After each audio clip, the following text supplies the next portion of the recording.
कुतस्त्वा कश्मलमिदं विषमे समुपस्थितम् अनार्यजुष्टम अस्वर्ग्यम अकीर्तिकरम अर्जुन। केशव, मेरा नाम लेकर मुझे पुकारने से पहले यह बताओ पार्थ कि इस समय जब विनाश के बादल चारों ओर से उमड़ आए हैं और धर्म, रक्षा और विजय की आस लिए तुम्हारी ओर देख रहा है, इस संकट की घड़ी में तुमने कायरता के इन हीन भावों को अपने हृदय में आने कैसे दिया? श्रेष्ठ पुरुष तो यूं विषाद में डूबा नहीं करते। धर्म और अधर्म के बीच संघर्ष की इस निर्णायक घड़ी में नपुंसक न बनो पार्थ, नपुंसक न बनो। हे परंतप, हे शत्रु संहारक, हे धनंजय, तुम्हारे ये भाव अनार्य हैं। ये तुम्हें स्वर्ग से गिरा देंगे और कीर्ति से भी, और तुम स्वयं ही अपने तिरस्कार का कारण बनकर रह जाओगे। इसलिए हे पार्थ, हृदय की इस दुर्बलता को त्यागो और युद्ध के लिए खड़े हो जाओ। खड़ा कैसे हो जाऊं मधुसूदन? खड़ा कैसे हो जाऊं? पितामह का वध करने के लिए खड़ा कैसे हो जाऊं? कुरुश्रेष्ठ पर प्रहार करने के लिए खड़ा कैसे हो जाऊं? जो मेरे लिए पूज्यनीय है उनसे युद्ध कैसे करूं? जिन गुरुओं ने मुझे विजय का मंत्र सिखाया उन्हें पराजित करने के लिए कैसे खड़ा हो जाऊं? इन महापुरुषों पर हाथ उठाने से तो कहीं अच्छा है कि मैं यह हाथ भिक्षा के लिए फैलाऊं। भिक्षा में मिली हुई रोटी इन महापुरुषों के रक्त से सनी भी नहीं होगी। हे ऋषिकेश, मैं तो यह भी समझ नहीं पा रहा हूं कि इस युद्ध में विजय श्रेष्ठ है या पराजय। धृतराष्ट्र पुत्र शत्रुओं की भांति मेरे सामने खड़े हैं। मैं जानता हूं कि उनका वध किए बिना जीना संभव नहीं है, किंतु हे केशव, उनका वध करने के उपरांत भी जीना सहज नहीं होगा। क्या वो मेरे भाई नहीं है केशव? बोलिए केशव। अवश्य हैं। बस केवल इतना ही कहना है आपको? तुमने केवल यही तो पूछा था पार्थ।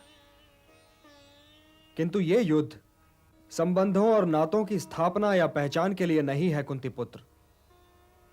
अपने कर्तव्य को पहचानो और तब निर्णय लो, क्योंकि निर्णय तो तुम्ही को लेना पड़ेगा। यदि तुम ये चाहते हो कि निर्णय मैं लूं और तुम इस युद्ध के उत्तरदायित्व से बच जाओ, तो यह नहीं होगा पार्थ, कदापि नहीं होगा। क्योंकि यह युद्ध भी तुम्हारा है और इस युद्ध का परिणाम भी तुम्हारा ही होगा। मुझे कर्तव्य का मार्ग ठीक से दिखाई नहीं दे रहा केशव। इसलिए हे वासुदेव, आप मेरी आत्मा के भी सारथी बन जाइए।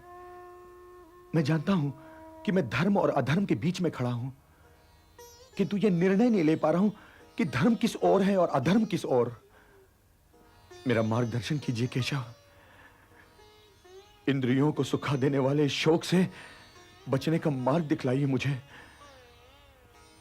अपनी इस मानसिक अवस्था में तो मैं युद्ध नहीं कर सकता गोविंद।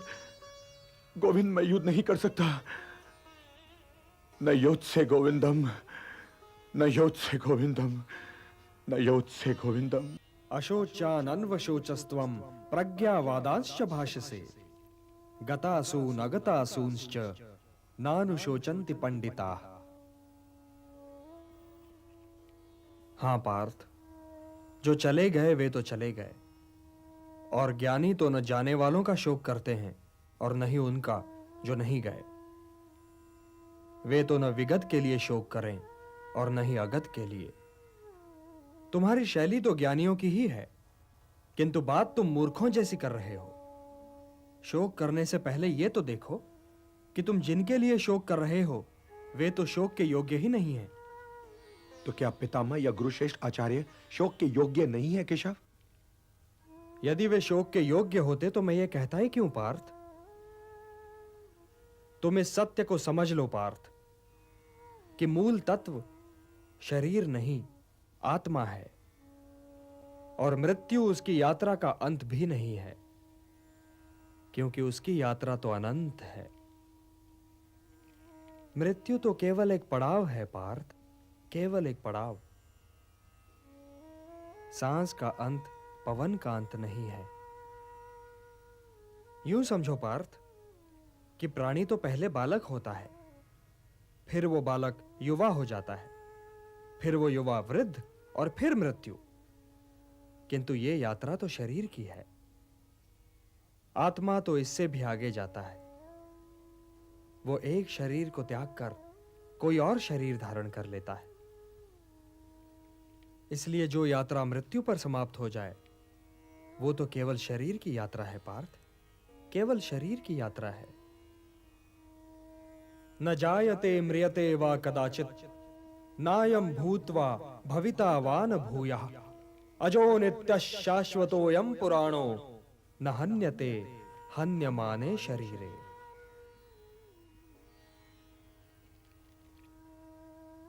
आत्मा की यात्रा तो अनंत है पार्थ, और उसकी यात्रा के एक बिंदु पर शरीर पीछे छूट जाता है और यात्री आगे निकल जाता है, और वो बिल्कुल वैसे ही कोई नया शरीर पहन लेता है जैसे हम पुराना वस्त्र उतारकर नया वस्त्र पहन लेते हैं।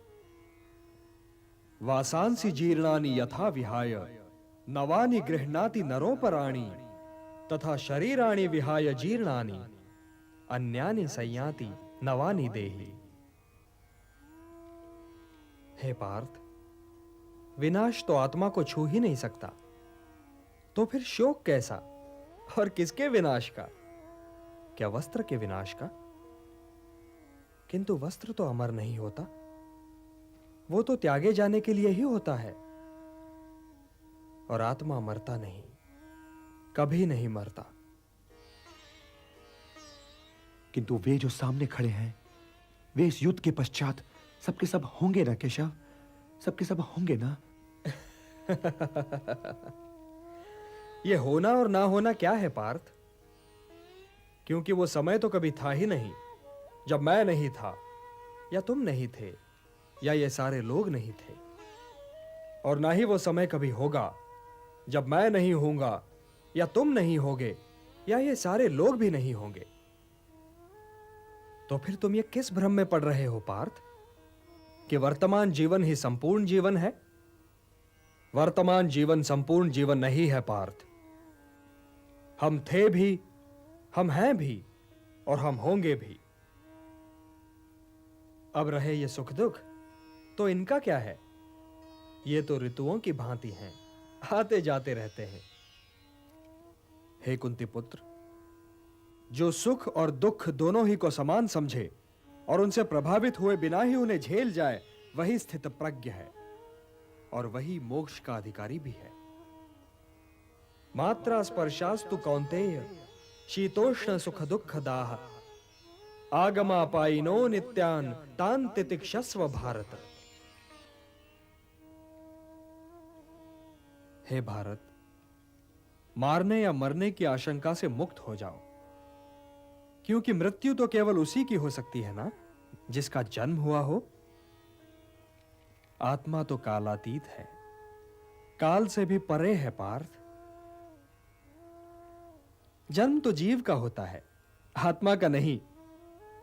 और यदि आत्मा जन्म ही नहीं लेता तो उसकी मृत्यु कैसे हो सकती है? आत्मा तो बस है पार्थ, है। वो काल के दोनों तटों पर भी है और काल की धारा में भी। वो अजन्मा है, नित्य है, सनातन है, अविकारी है, अविनाशी है। इसलिए मारने या मरने के प्रश्न को लेकर चिंतित होना व्यर्थ है पार्थ, व्यर्थ है। मृत्यु तो केवल शरीर की होती है, और उसकी मृत्यु के पश्चात भी आत्मा नहीं मरता, क्योंकि शस्त्र उसे काट नहीं सकता, अग्नि उसे जला नहीं सकती, जल उसे गीला नहीं कर सकता, और वायु उसे सुखा नहीं सकती। नैनम छिन्दन्ति शस्त्राणि नैनम दहति पावकः न चैनम क्लेदयन्त्यापो न शोषयति मारुतः।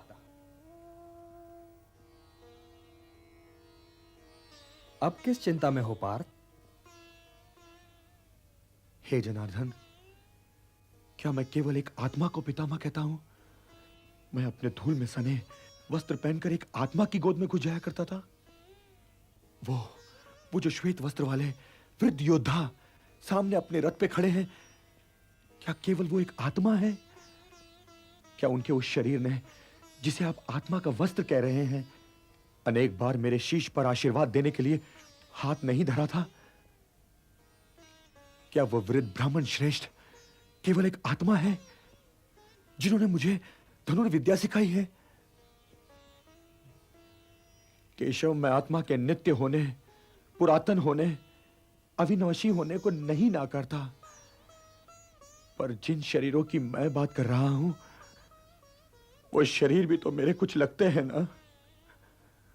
आत्मा तो जन्म नहीं लेता केशव, आत्मा तो जन्म नहीं लेता, किंतु लोग तो जन्म लेते हैं केशव, लोग तो जन्म लेते हैं। हां, लोग जन्म तो अवश्य लेते हैं पार्थ, किंतु इस तर्क को तनिक आगे बढ़ाओ महाबाहो, तनिक आगे बढ़ाओ। जो जन्म लेगा उसकी मृत्यु तो निश्चित है, तो निश्चित का शोक क्यों? जन्म लेने वाले को एक न एक दिन तो मरना ही है, और यह मृत्यु भी अंत नहीं है, क्योंकि मरने वाला फिर जन्म भी लेगा। यह तो एक अटल सत्य है पार्थ, और इस अटल सत्य को कोई टाल भी नहीं सकता। न तुम, न मैं, न कोई और।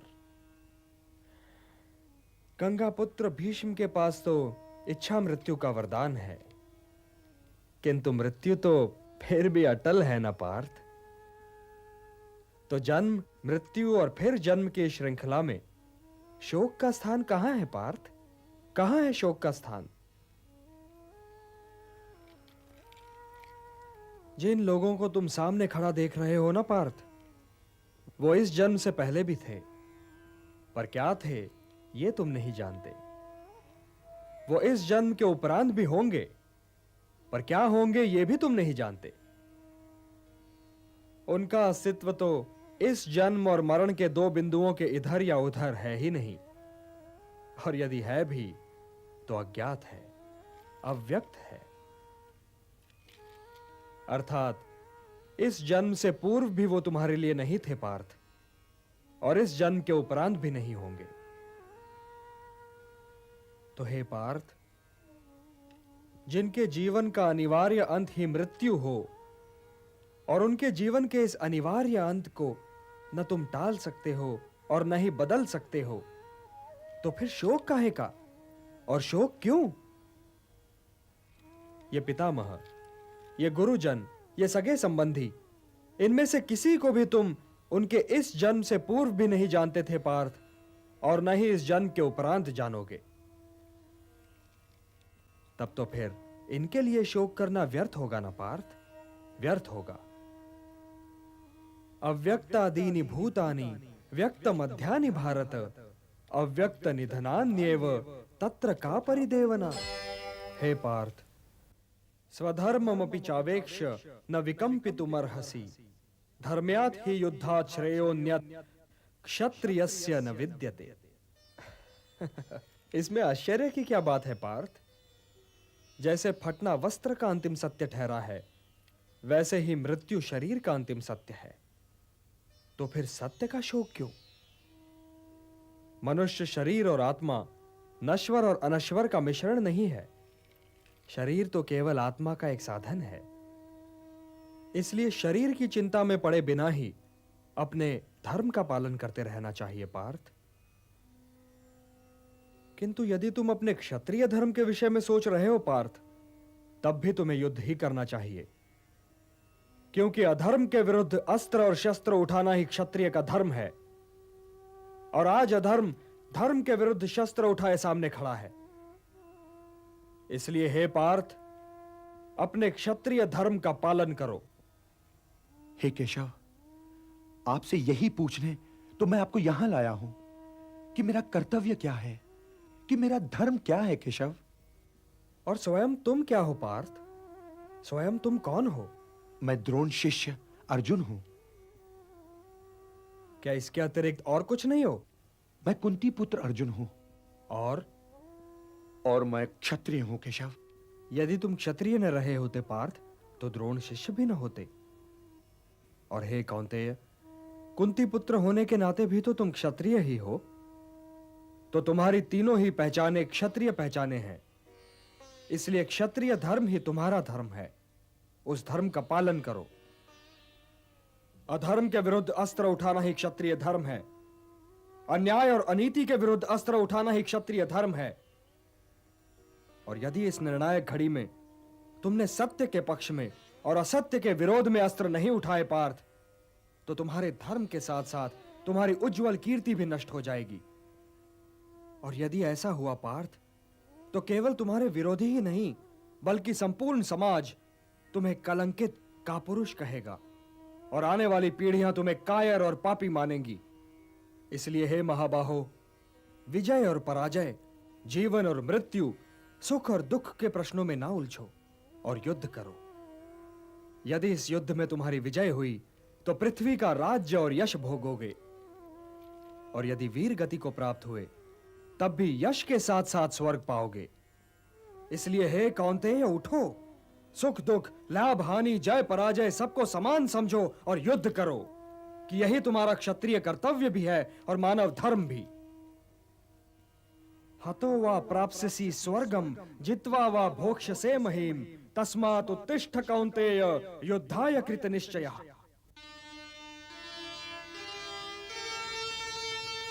आत्मा तो मरता नहीं, मर जाती है देह। मन में तुम रखो नहीं दुविधा या संदेह।